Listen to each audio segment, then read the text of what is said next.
Hi, my name is Mrs. Goclan, and I'm the reading teacher at Woodland School, and I'm going to be reading Chapter 4 of the book called One Crazy Summer by Rita Williams Garcia. Chapter 4, Green Stucco House. Big Ma said Cecile lived on the street. The park bench was her bed. She lived in a hole in the wall. You can't say stuff like that to a kid asking about her mother when it's snowing outside or pouring down raining. You can't say, your mother lives on the street in a hole in the wall, sleeping on park benches next to winos. I didn't understand expressions when I was 6. That they were strings of words spoken so often, the string fell slack.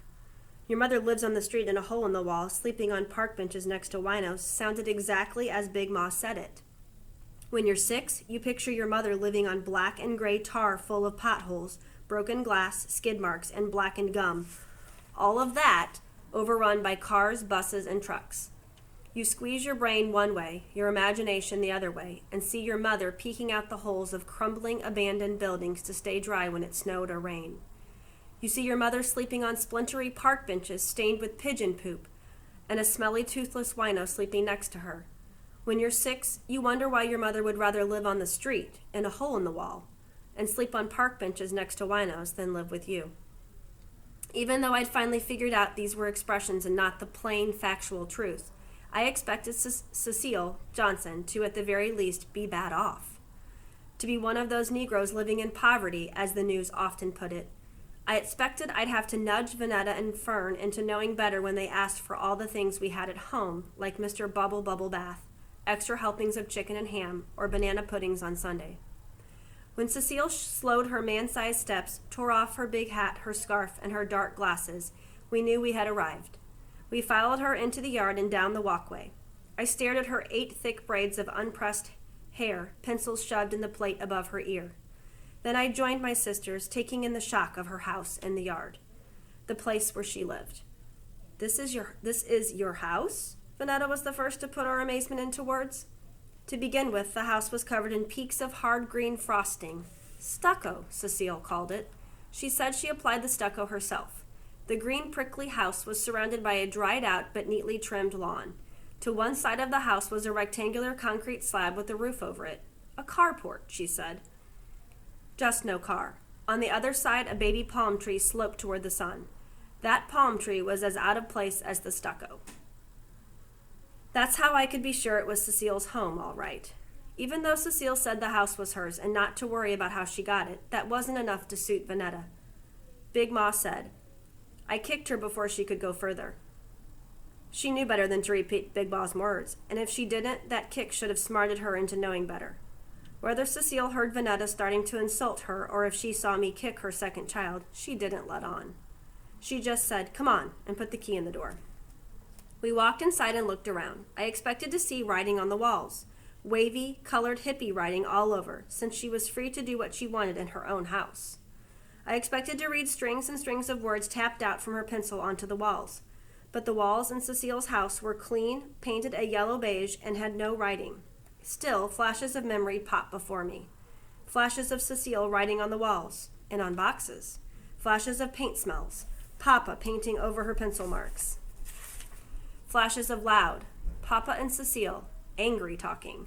When I'd asked about it, Uncle Darnell had said they'd fought over Cecile writing on the walls all the time. Your room's in the back bathroom across the hall. The daybed rolls out. That should be enough for all y'all. Fern folded her arms, holding Miss Patty Cake by a tuft of her patchy yellow hair. We need night beds. We sleep at night. I could tell Cecile didn't know whether to be annoyed or amused. She looked at all of us, wondering not only who we were, but what we were. Fern didn't notice the scrutiny. She turned to me. I don't nap in the daytime. I'm in the 2nd grade. Never to be outdone, Vanetta said, I'm in the 4th grade. Cecile said, I didn't ask for all of that. As I expected, Vanetta's feelings got hurt because she was always sticking herself on stage for everyone to see her. Still, Vanetta hadn't been kicked enough. She whirled around in the living room like a dance recital fairy, whirled around on her heels, taking in the clean walls, the curtains, a beat-up sofa, a few stacks of books, and not much else, landed and said, Where's the TV and everything? Vanetta was too far away for me to nudge or kick. Cecile dropped Fern's bag on the floor and started muttering. I didn't send for you. Didn't want you in the first place. Should have gone to Mexico to get rid of you when I had the chance.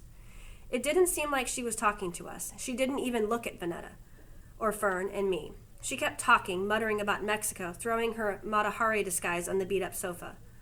Our mother wore pencils in her hair, dressed like a secret agent, had a stickly, prickly house, a palm tree when no one else had one, and clean, painted walls instead of the writing I remembered. Now I got why our mother ran away. Our mother was crazy. Come on, I said. Let's see the room. Put our stuff away. Vanetta and Fern raced down the hall, pushing to be first. Cecile yelled after them, but they were too excited to hear her. I came in after them, a bed with a brass headboard and arm rails, a blue cover, a dresser, a goosenecked floor lamp with a glass bowl in the shape of a half moon. It was more furniture than she had in the living room. We can't all fit on this one bed, Vanetta said. I raised up the blue cover and found the other bed underneath. Come on, help me pull it out. We all latched on and pulled the bed, rolled out into a stair step of one bed below and another above. I said, she should have helped us. Surely should have, Fern said. I sleep on top, Vanetta called. No, I sleep on top. Fern did her best Rocky the Flying Squirrel leap, arms outstretched to belly onto the bed. Vanetta followed, and they rapped into wrestling. I let them. They hadn't had a good fight all day. After 6.5 hours on the plane and keeping up with Cecile, I figured they could use the recreation. They took turns getting the best of each other. But just before crying time set in, I pulled one off the other and said, you both sleep on top. There's enough room. Why do you get all a bed all to yourself? Vanetta cried. You're not that big that you need a bed all to yourself. I was big enough to give up a full view of the world on the 727 and big enough to outsmart my sisters at every turn. You can come down here with me, I said, scooting over so I wasn't claiming the whole bed. I don't care. I'm staying on top, Vanetta said. Me too. We looked around in silence at the walls, the dresser, the goosenecked floor lamp with its half-moon glass bowl. It certainly wasn't much. Vanetta wanted to say something. She had that look. Spit it out, Vanetta, I said. Yeah, spit it out, Fern said. Vanetta cut her eyes toward Fern. To me, she said, Delphine, what we got to do with Mexico? That one had also thrown me when Cecile said, should have gone to Mexico to get rid of you when I had the chance.